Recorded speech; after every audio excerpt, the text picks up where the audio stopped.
Yeah, and if you take a live look behind me right now, you can see this giant 35-foot inflatable penguin that this display is perhaps best known for is coming down right now. It's going to stay down tomorrow, just really too dangerous. But all the rest of these, well, they're staying up and hopefully staying in place. Welcome to Polly's Penguin Playground.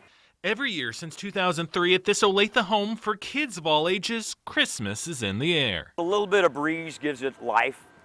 But for nearly 200 inflatables, too much breeze can be a disaster for the display, helping raise money for the Leukemia and Lymphoma Society. We can take snow, we can take ice. Those, you come out and clean it off and it's not too bad. In fact, the snow kind of looks cool, but the winds, they just rip the snot out of everything. And from the ties to just actually stripping the actual inflatables themselves.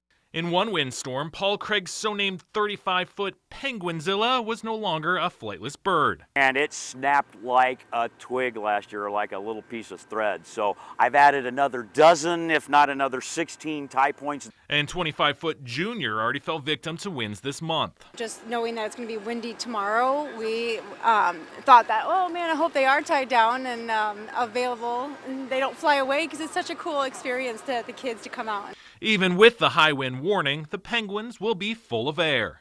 And they've got deck screws into platforming all the way around. And Craig doesn't think the inflatable screen on the roof or helicopters suspended in air will take flight. Because we have everything interconnected and interlocked, they all work both against each other and for each other to keep them hopefully in place. But just since this display is staying up doesn't necessarily mean yours should. They've got stuff that's already pretty much individual ones that they can control. Yeah, go ahead and put those down. But if you've got big group ones, they actually do better with tension on the lines, especially if you don't have a way of securing them once they're uninflated so that the wind doesn't pick them up. Now, gusting winds are not just bad news for inflatables, anyone really trying to get around. Helicopters, I'm sure, as well as drivers, especially those truck drivers. We'll have some tips on how you can get around safely tomorrow coming up at 10.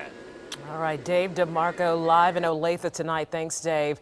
Well, don't forget to wake up with us tomorrow morning for the latest weather and traffic updates during this high wind event. You can also follow on the Fox 4 News app. Make sure your phone is also fully charged tonight.